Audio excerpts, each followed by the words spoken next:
Comment avoir un alignement du niveau du son en passant d'un programme à un autre, d'une émission à un autre, d'un générique à son émission elle-même.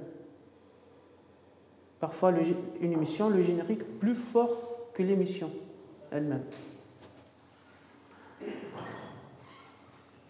Donc, comment maîtriser la dynamique? Donc, on va jouer sur la dynamique du signal sonore du programme.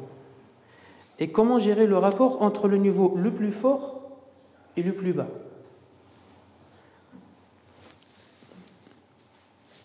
La solution est très simple. Donc, je dois avancer ici. Ouais. Donc, on a parlé de ça. Voilà, la solution est très simple. Donc, il faut, comme dans chaque domaine de production, même dans l'industrie, il faut des normes, il faut des recommandations, il faut des normes. Mais il faut savoir qu'une norme, en fait, avant d'être adoptée pour devenir une loi, est d'abord une recommandation. Et cette recommandation est faite par des laboratoires de recherche qui essayent, qui testent, qui donnent des résultats et qui recommencent le travail si c'est nécessaire. Donc, ces tâches en fait, de test prennent beaucoup d'années, plusieurs années, et peuvent évoluer en fonction des projets technologiques des chaînes de télévision. C'est-à-dire, ils travaillent ensemble. Si une chaîne passe à la HD, bien sûr, il y aura des comptes rendus. Si elle est toujours en analogique, il y aura toujours un autre compte rendu, donc d'autres résultats. Okay.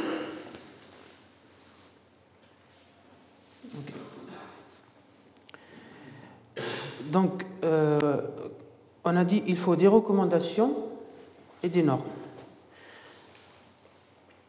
Donc, en donnant des recommandations et des normalisations, il est possible de contrôler la situation du niveau sonore, surtout le plus fort. Donc, la solution consiste à changer la méthodologie du travail,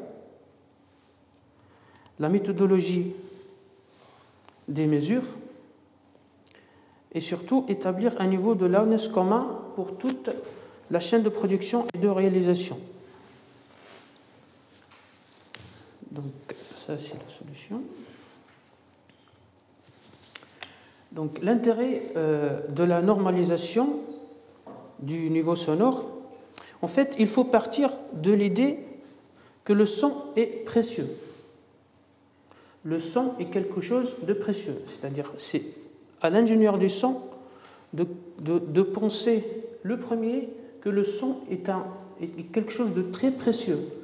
Donc il ne doit pas agir sur le niveau sonore pour dire que, c'est-à-dire j'ai fait une bonne qualité du son. Donc le son mérite d'être produit avec respect. Le domaine du son a bien su profiter de la technologie, ce qui permet toujours une évolution dans la production sonore et bien sûr audiovisuelle. Mais le problème, il faut faire attention à la technologie. L'absence de contrôle et de mesure peut être abusée. C'est-à-dire, on a beaucoup d'instruments devant nous, de contrôle et de mesure, que, c'est-à-dire, on va utiliser toute cette technologie pour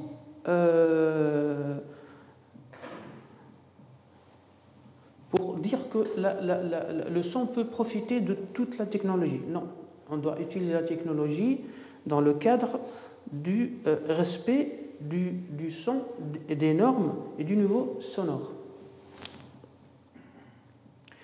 Autre chose, c'est l'expérience d'écoute chez le téléspectateur. C'est-à-dire, il est très intéressant que le téléspectateur, chez lui, ait une culture, une expérience d'écoute sonore. L'ingénieur du son peut donner un exemple très simple à travers le respect des normes indirectement au téléspectateur pour qu'il puisse écouter tous les programmes sans toucher la télécommande.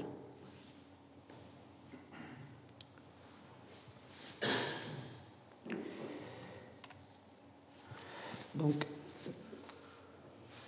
pour les appareils de mesure, donc avant d'arriver aux appareils de mesure conçus pour le loudness, donc en fait, j'ai fait un petit rappel. J'ai fait un petit rappel des différents instruments de mesure et de contrôle pour le son. Donc, le plus connu, le plus ancien, c'est le vumètre, volume unit mètre. Donc, en fait, il y a deux types de vumètres. Il y a le vumètre à aiguille,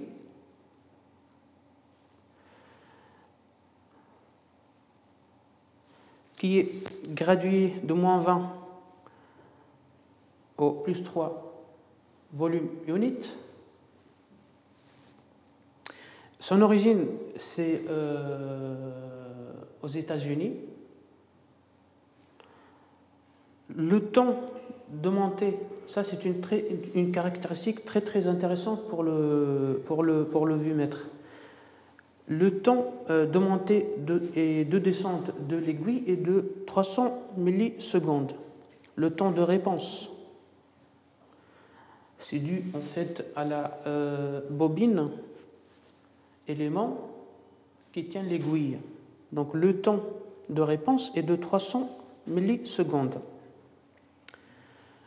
Le niveau 0 est le niveau parfait.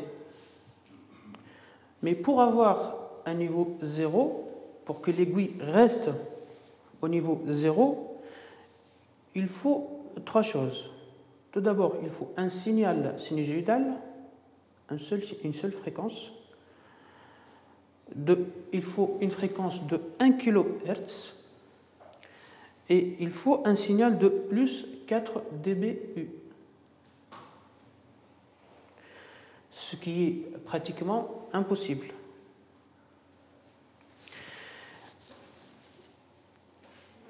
Deuxièmement, donc, il y a le vumètre à LED. C'est le même principe. Il a le même principe. La seule différence, c'est le traitement électronique du signal sonore.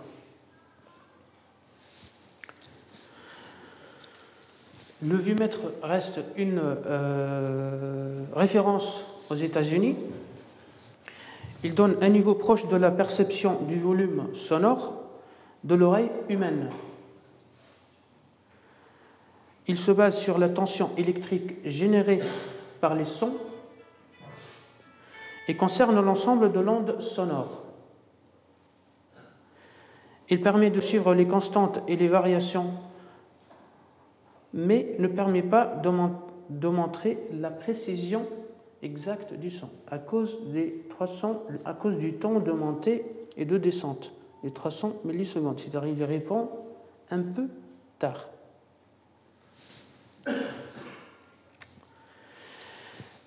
Un autre outil, c'est le crête-mètre analogique, le Peak Program Meter. Il est appelé aussi QPPM.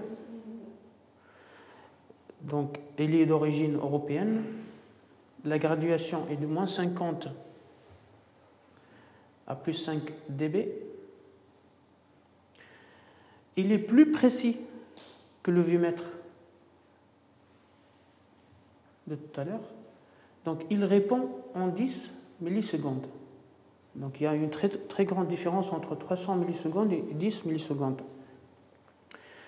Par contre, pour le vumètre, il met le même temps pour la montée, il met 300 millisecondes, et pour la descente, il met le même temps, 300 millisecondes. Par contre, le crête-mètre analogique, il permet une certaine mémorisation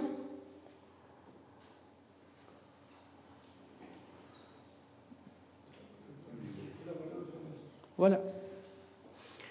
Donc, il y a une différence entre le temps de montée et le temps de descente. Le temps de descente, il peut mettre 1 seconde et plus qu'1 seconde pour permettre à l'ingénieur du son, ou celui qui contrôle, de bien voir le niveau sonore, à travers les LED, bien sûr. Donc voilà, donc il est plus précis que le vumètre, il donne toujours la crête maximum du signal sonore. Donc, entre instruments, c'est le crête-mètre numérique. C'est le même principe que le crête-mètre analogique, sauf que ici on parle du numérique. Donc il est toujours, il est comme l'autre QPPM, il est d'origine européenne. Là, il est beaucoup plus précis que le QPPM. Donc le temps de montée est de 0 millisecondes. Il permet aussi une mémorisation. Le temps de descente est variable, donc il est plus que une seconde et demie. Pour l'échelle, donc il est gradué par des pas, et le pas est égal à 1 dB full scale.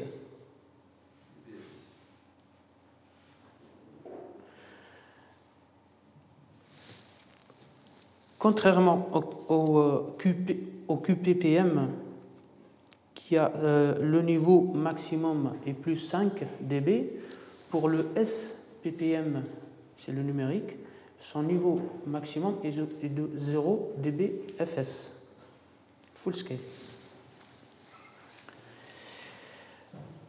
Donc, avant de passer au loudness et penser à la normalisation, donc les ingénieurs du son utilisaient ces différents outils de contrôle qui permettaient de essayer de gérer le niveau sonore. Le nouveau outil qui est fabriqué après l'adoption des différentes normalisations est le LU-mètre. C'est Loudness Unit. On ne parle plus de VU ou DB, maintenant on parle du LU. Vous voyez que par rapport aux appareils analogiques qui sont moins plus droits des autres, on voit que le SPPM, les appareils qui permettent de mesurer tout ce qui est dBFS, est gradué, vous voyez, de 2-60 à 0 dBFS. Oui. Le but, c'est avoir toujours plus de précision pour gérer au mieux le niveau sonore.